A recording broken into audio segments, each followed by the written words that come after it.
नेता विपक्ष जयराम ठाकुर ने भी सदन के बाहर और अंदर सरकार को घेरने की कोशिश आज की है। उन्होंने कहा कि पिछले 2 सालों में सरकार ने सिर्फ अपने चहेतों को फायदा पहुंचाने की कोशिश की और इसकी आड़ में भ्रष्टाचार को अंजाम दिया गया है। उन्होंने कहा कि नियम 67 के तहत स्थगन प्रस्ताव विपक्ष ने पेश किया था, जिसे स्वीकार करते हुए सदन में इसे लेकर अब चर्चा हो रही है। जयराम ठाकुर ने कहा कि विपक्ष सदन के अंदर और सदन के बाहर आक्रोश रैली के जरिए सरकार को घेर रहा है और सरकार से जवाब मांग रहा है।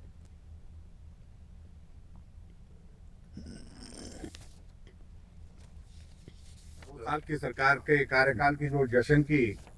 बात थी उसमें राजनीतिक बातें हमने कही, लेकिन किसी बात को लेकर के जवाब नहीं। इसलिए ये उचित था कि विधानसभा का सत्र ये अपना विंटर सेशन को यहाँ धर्मशाला में चल रहा है,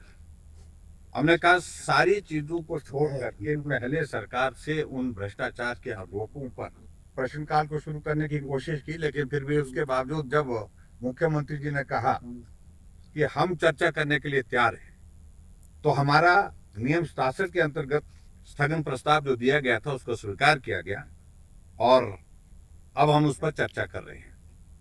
और आज ये बात है कि विधानसभा के अंदर भी उन मुद्दों पर चर्चा हो रही है और विधानसभा के बाहर भी उन मुद्दों को लेकर के चर्चा के लिए अब हम जो यहाँ पर आक्रोश रैली रखी है कांगड़ा जिला की, उस कार्यक्रम में भी जा रहे हैं।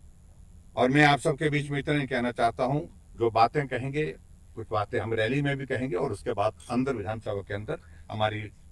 भारतीय जनता पार्टी के उसका अगर हिम्मत है सरकार में वो जवाब देगी। मुझे नहीं लगता है सरकार जवाब देने की स्थिति हो पाएगी।